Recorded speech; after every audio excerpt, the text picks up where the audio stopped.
Sa video ito ay isi-share ko sa inyo ang isang magandang pasyalan na sa tingin ko ay kahit ilang beses kayong nagawi dito ay hindi nyo pa alam at napupuntahan. Kaya kung naghahanap ka ng ganap, nakakaiba at pasok sa inyong bulsa ay tumutok ka na. Dito lang yan sa Binondo at kung saan ang eksaktong lugar ay dito yan mismo sa Chinatown Mall sa may 4th floor Imperial Wing. Pwede kang mag-walk-in at pwede ka rin mag-booking. Pwedeng solo at pwede ring group kayo. Open 10 AM to 6 PM. Bukas sila ng Tuesday until Sunday pero close sila ng Monday. Ang rates nila for adult is $150. For PWD, $120 at kung student ka naman ay $100 only. Pagpasok mo ay bubungad kagad sa'yo ang Manila Chinatown map. Sumunod naman ay makikita mo ang Binondo Church, simbahan ng maraming santo at ang mga educational, historical display na pwede mong mabalik tanaw nung kayo ay nag-aaral pa. Maraming interesting na makikita nyo ng aktwal na kumpara dati ay sa libro nyo lang mababasa at makikita.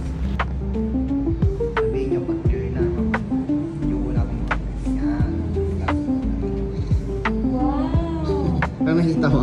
Oo, parang 3D. Ang ganda. Ay, yan yung dating ano. Oo, Ma'am, mali. try mo. Parang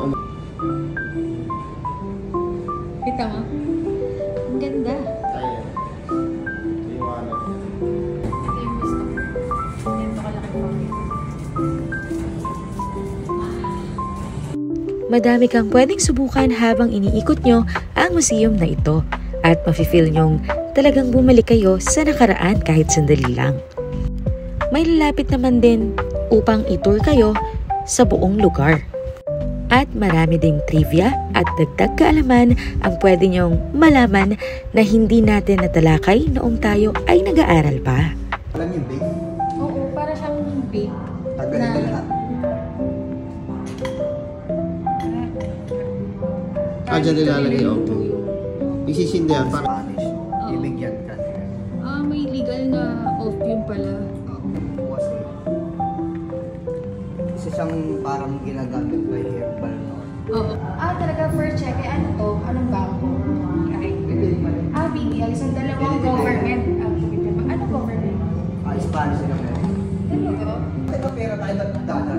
Yun. Ayun na yun. Ayun na yung lumalakas sa American influence. Saan na yung medyo bago-bago ng pera niya? Wow! Bukod dyan ay madaming spot na pwedeng kuhanan ng picture at pwede rin kayong sumubok ng mga damit ng sinauna at humawak ng props para mas ma-feel nyo ang vibes ng museum.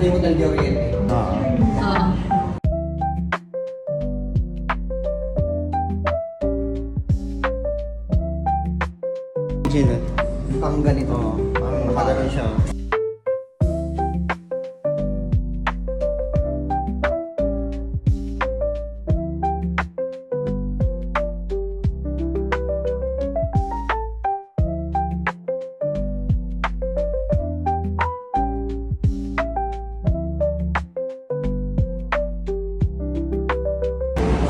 Hindi kasi San Fernando is panahon po kasi ni Spanish time. Kasi dumating po siya, no? Watson tong butika. Pang herbs yan? Di ba maraming klase ng Spices? cinnamon?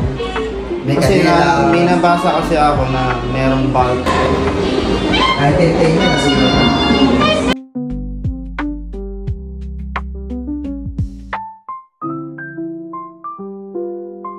Marami kang makikitang interesting talaga.